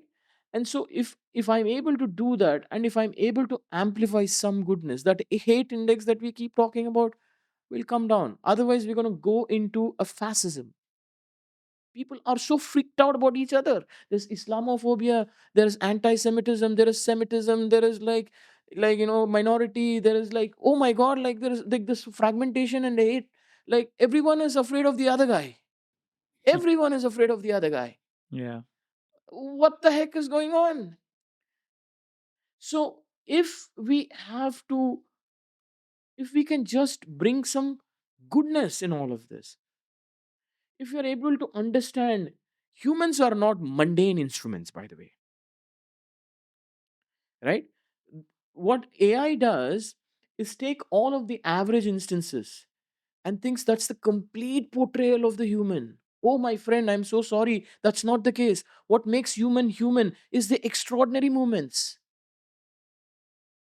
It's the variances, it's the aberration that makes the human human. Because Hmm. human is not human in pursuit of averages. Human is human in pursuit of a journey towards perfection. You don't love someone because they're perfect. They love because they know that you being imperfect is still okay, and there is a journey with them. So we are trying to create perfect freaking machines. It's binary 0 1. Sorry. World doesn't exist that way. Hmm. Why? Where are you in that journey yourself? And Am I making sense to you? I understand. I think I'm your curator, so there's a lot of background that I have an idea of. So I understand what you mean. I want to ask about the journey. Where are you at the moment? And for the listeners, for the viewers, to get a bit more context of your work, where are you at the moment? What's going on currently, and where are you headed? So, see, you raise a great point. If I were to sell morality to everyone, no one is going to buy morality. It will be like an NGO, and like like no NGO gets like beyond a certain limit, like without like relying on people's money. So what we are trying to do is basically like first understand the problems where there is an efficiency gap, major efficiency, transformative efficiency gaps. Like, let's take logistics as an example. 5 packages showing up with 5 different people to the same door is nonsensical. You don't have 5 different utility companies for your own house like distributing water. There's only one, because that's the efficient last mile. But in the logistics world, you end up having five people showing up at the door because these are all closed networks. So, from the first principles perspective, if you were able to solve that problem of what's the most efficient way of getting a parcel to your door, the efficiency gain is transformative. Okay. Now, instead of taking all the efficiency gains and like putting it in your pocket, we're saying, okay, we are actually going to make this system also be kinder. How? Well, the last mile driver doesn't, or the last mile carrier doesn't know the difference between like medical deliveries being made and Hermes bag being delivered on the same truck. Uh, Like a truck is a truck, a package is a package. Uh, I can deliver both. But if that package is medical delivery, can I give it more priority over a Hermes bag? That's the more human thing to do. If the driver was missing that medical delivery because like now he has to run overtime, and you're worried about like a $5 overtime on a driver who was trying to do the right thing, and penalize him and saying you like drove over, and actually write him up, that's a wrong thing. So you can take some of the efficiency you got and reinvest it back. We are all so sloppy. The best thing that I learned working for all the big companies, my friend Walid, all big companies make money despite themselves. They're woefully inefficient. Hierarchies, bureaucracy, laziness, sometimes hubris, no collaboration, old processes being worked on new things. So the list goes on and on and on. So, of course, there is a place for making things efficient. And I'm not anti technology. I'm just saying use that. But don't forget, who are you building it for? Humans. Humans, my friend. If humans are not there, who's going to consume on the other side? What if there is a company with no humans and no one is actually working? How are you going to feed them? And they cannot like even buy the basic services that you want. So I think we are, what I would like for people to do is to improve the human index in their decision. I love that. Instead of hate index, it's a human index. I think you should create that. We already have patents on it. So now coming to the question of where we stand, we are in the very early stages. We have filed for a lot of like IP on this. We are building the models on this because fundamentally what I'm trying to do is I go back to the first principles, like where we started this entire conversation. The way the world has thought about like AI, artificial intelligence, is completely wrong. Completely wrong. The data source is wrong. It's a Reddit rant. It's out in the web. We haven't paid the copyright. Like we haven't actually taken it from the right curators and actually valued you know their contributions. And like it's all on averages. It's garbage data, right? So somehow like if you go like watch a video and like you were just like curious that you watch the video, the next thing like the AI machines do is like it keeps showing like similar videos all the time. It was like you were just curious to see what it was. It doesn't mean you have fallen in love, but AI thinks you've fallen in love and gives the dopamine to keep showing you the same damn thing. So the engines are perpetuating wrong information and disinformation to you all the time. You accidentally got there once, doesn't mean that you believe in that. So the way the data has been like even like conceived and thought about is false. The pipelining of the data is wrong. The way we have thought about, like, everyone is actually like just thinking about like they keep talking about AI, by the way. Oh my god, genetic algorithms was in 2000. That's what like I talked about. When people talk about AI, they are like they're only mesmerized by the generative form of AI, the chat GPTs of the world, the collards of the world, the deep seeks of the world. But that is not AI. There's AI besides that, right? There's so many of it. So, and the reasoning models have a similar like problem. There are many types of models. There are hierarchical reasoning models. There's nested LLMs. There's like diffusion LLMs. You name it. Like there's so many different of varieties of LLM, and they all do really well for a certain class of problems. Now, taking everything and saying that, oh, I have to use like prompt based engineering and I have to use like Anthropic and or like OpenAI is like a stupid way of doing things. which most people are doing. Just most people are doing it, Yeah. and everyone is falling in love with infrastructure, and it's a freaking circular economy. So Nvidia has a lot of money. So Nvidia goes and buys all the startups. Now the startups have to use Nvidia GPUs. So Nvidia got the So revenue back, we saw that, yes. right? Microsoft like invested in OpenAI. So now like all the deals that go between Microsoft and OpenAI, well, the more I push into OpenAI, the more OpenAI becomes valuable. Oh, I also become valuable because I actually invested 20% into OpenAI. So not only OpenAI has become like $500 billion company, my valuation has gone up like $125 billion. It's like me scratching your back, you scratch my freaking back. Shekhar, are you saying we're in a tech bubble? Oh, absolutely, we are. So now you look at like all the investments where it all went into infrastructure, and it all is like, everyone blindly following like, things that doesn't even need to be. Do you think we all need TPUs? Absolutely not. We can use a combination of CPUs because something is not real time. Some of it is probabilistic. So you like great, but some of it is symbolic. It's rule based. Contracts don't need to be LLM based. They can be rule based, right? So we are falling in love, and we are creating this infrastructure that we have created for ourselves. People building data centers, TPUs, like this nonsense, like rare earth minerals that we need to embed in all of this. Oh my god, like this is all like a freaking facade to do what? To spike up all of this, like rich people becoming richer, and it's a club that is all like standing together and investing in each other. And so they're all lifting each other.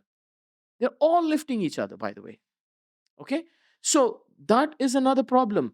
And the infrastructure they are building today is a 7-lane highway wherein only one bullock cart is moving. There is no practical freaking use case for any of the infrastructure which was built. Show me one company. Why is the valuation of all these AI companies going up? Infrastructure. Maybe for future, or It's the future bet you're making, but don't make the bet when the technology is nascent. There is a hybrid way of computing. Who's looking at that? Do we need all of it? Why did DeepSeek outflank the OpenAI guys? Because there's a better way of doing it. Eventually, what happens in every technology becomes commoditized, and technology basically the cost comes down dramatically. So we are investing in hype at the time, at the wrong time, with excessive infrastructure. Excessive infrastructure. maybe they have the data to see maybe it's gonna become usable, the 7-lane example that you gave.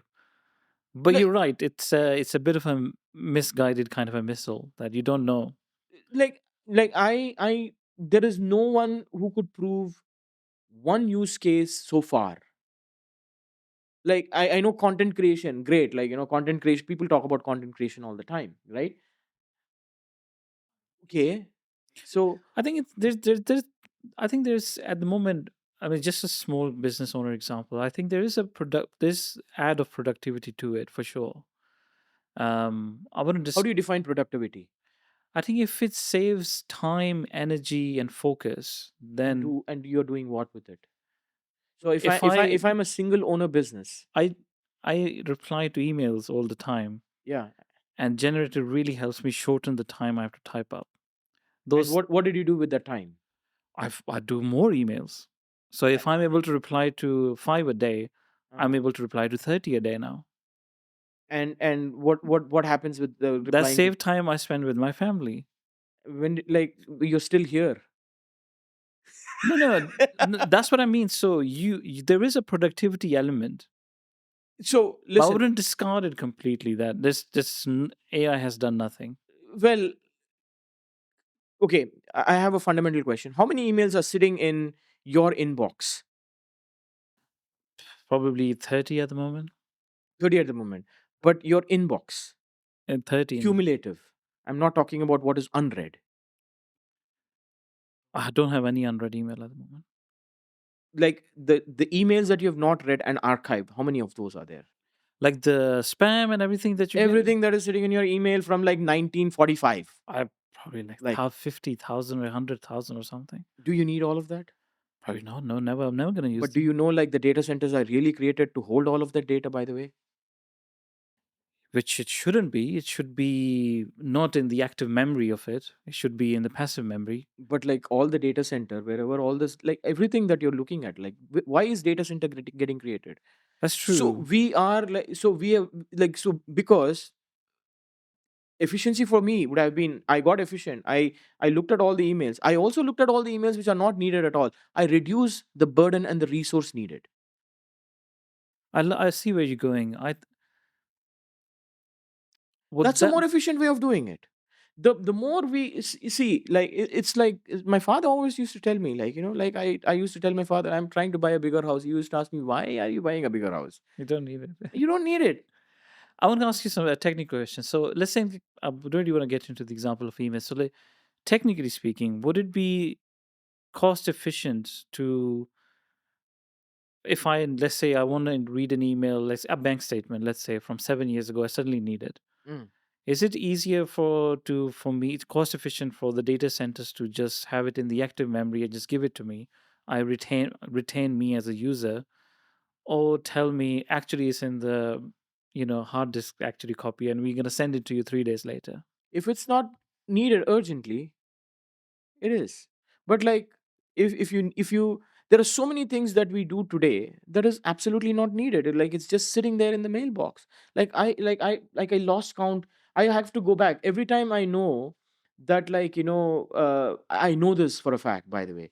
I started with 1 GB of hard drive space.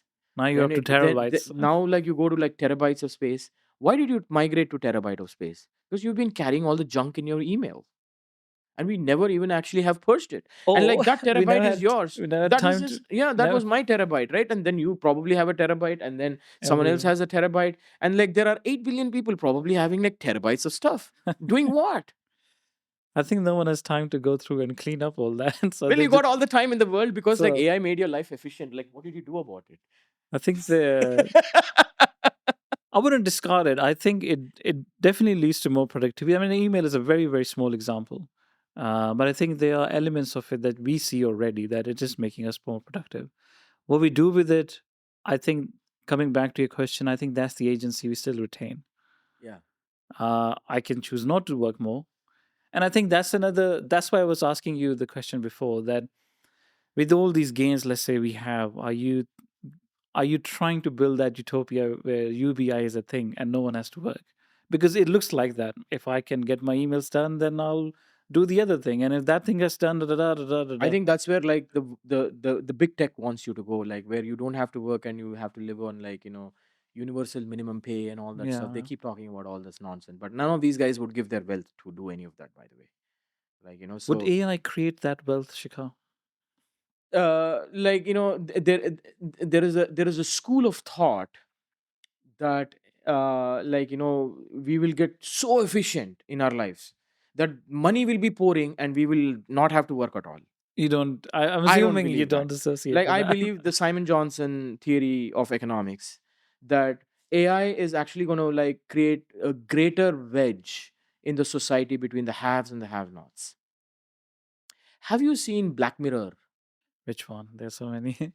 The last episode of the last series of Black Mirror, it's called The Commoners. I would urge you to go look at it. Okay, I'll take a look. Yes. Okay. It's a beautiful story. I'll tell you like in 2 seconds. So the wife has basically problem with the brain. Okay, and basically they have to take the brain out and then they have to replace the synthetic brain. Okay. These are two common guys, by the way. Okay, the wife was a teacher, the husband basically was working in a factory. And they say, hey, this service is free, like, we just put these towers, The way this works is basically you we keep your brain aside, and that brain talks to the tower, and then that talks to the synthetic brain, and then you will be able to just function fine. Okay. Yes, So I and we will love give it. this service for free. And then they say like, oh yeah, for you to access the service, like, like we'll actually have to charge you $300. That then it becomes $300. Then after a while, then it goes through, and then it says they'll start playing ads in her head, by the way. Oh wow. Okay. Oh no, no, I think like the ads is not the first one. The first is the out of area coverage. So they say it'll only work in this narrow, like, coverage area where you have, and you don't have to basically, like, go. If you go out of this, it will not work. Okay, so they're trying to go for an anniversary, and, like, she just like collapses L- because the brain doesn't work, because, like, they just cross that, like, look, like, boundary. And then the next thing is they start playing ads in her head. As soon as she looks at someone, like, like, whatever dress, then some ad comes out. They say, if you want me to stop the ad, Pay extra. pay extra. Right? And if It's you like want to have, Amazon Prime. and then eventually, like, and this guy doesn't have the money, Yeah. and he starts doing bad things, and they get to a point where they are embarrassed about each other, and they don't have the money, and they both kill themselves. That's definitely Black Mirror, and they love that genre. I think I'm No, more. so I'm telling, like, where, like, how much money is good enough money for you to live, and who knows that? How do you Of course. dictate that? What is the minimum basic pay? How do you define minimum basic pay?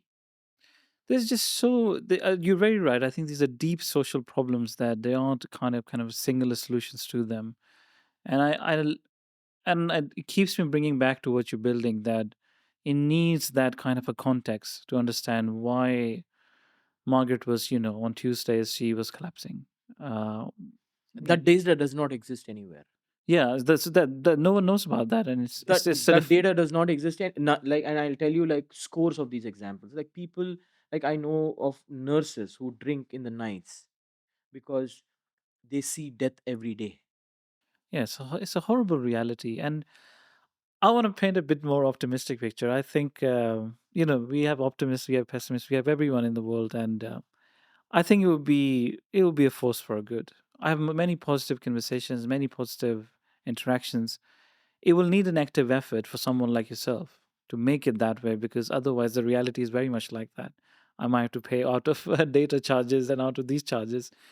But that's exactly what makes it human as well, right? Like there are people who just wanna they're very bad people in the world, and if the good is just not existent at all, they'll run the world wild. We have seen it over and over and again and again. Good is very little, it's very hard, it's very difficult to do it, but it keeps the whole thing in check, just like the kind of a yin and yang. And I believe there are many, many good people who are thinking about this problem exactly They the are, way, they are very much. I have exactly had like those the way, like, conversations.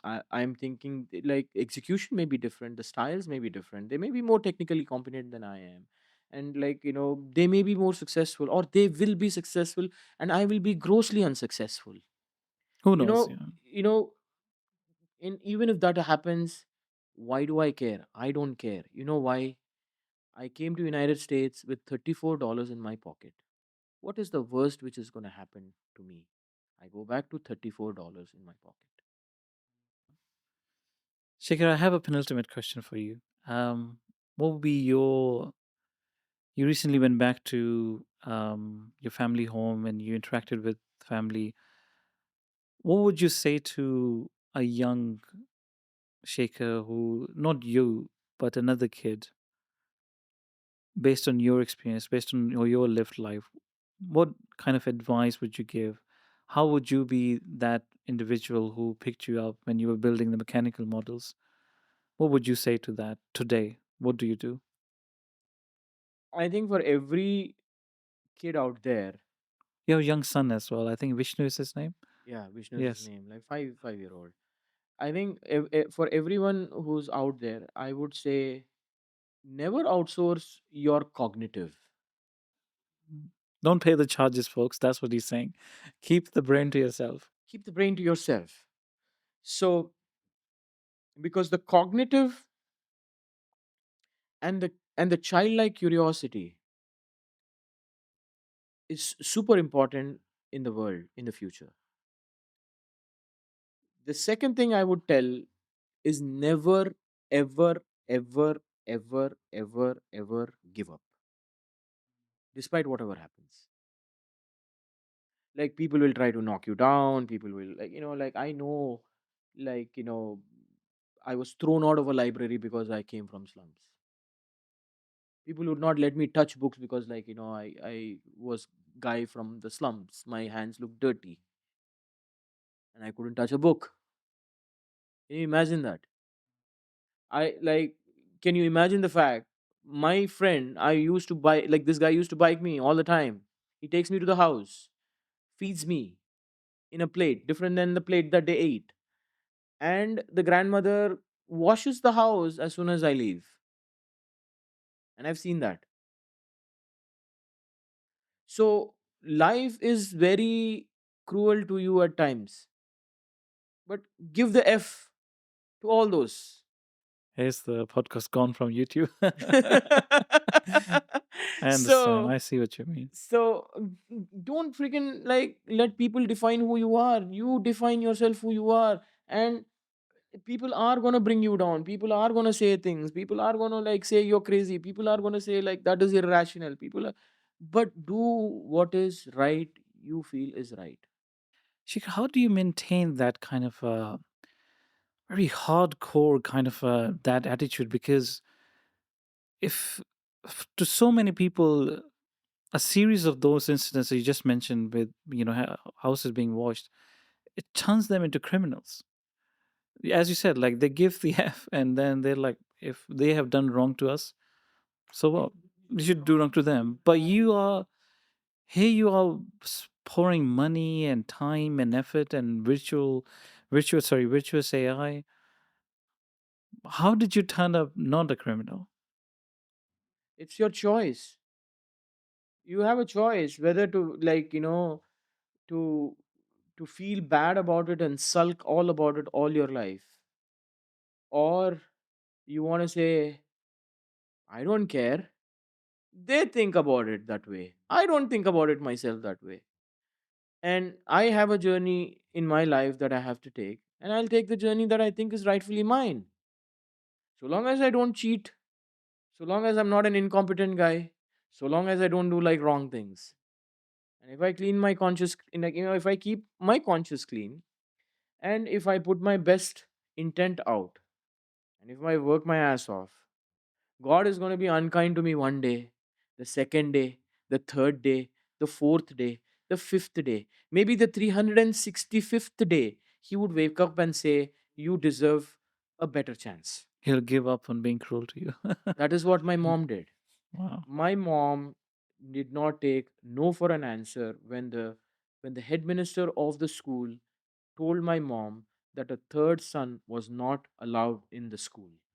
She stood in front of the school headmaster's office every day for a year, and she wore him out. She never protested. She never said, like, this is unfair. She just stood.